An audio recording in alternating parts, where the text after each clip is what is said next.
शरद पवारांनी आधी लेकीचा आणि नातवाचा राजीनामा घ्यावा आणि त्यानंतर ईव्हीएम विरोधात आंदोलन सुरू करावं. गोपीचंद पडळकर यांचं शरद पवारांना आव्हान.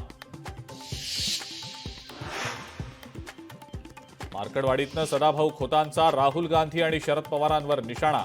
राहुल गांधींचा चोर म्हणून उल्लेख तर खळ लुटणारा गावात आला म्हणत शरद पवारांवरही टीकास्त्र.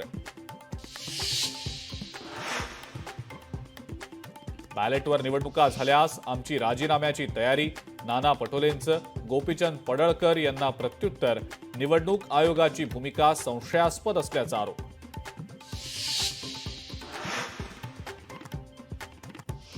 बांगलादेशमधल्या हिंदूंवरील अत्याचाराचा राज्यभरामध्ये निषेध. राज्यभरात मोर्चे. अनेक ठिकाणी कडकडीत बंद पाळत आंदोलन. आमदार प्रसाद लाड यांना जीवे मारण्याची धमकी. 2000 लोकांसह हल्ला करण्याचा इशारा. प्रसाद लाड यांची पोलिसात तक्रार.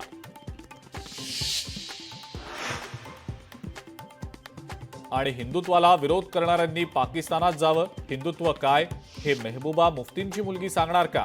नवनीत राणा आक्रमक.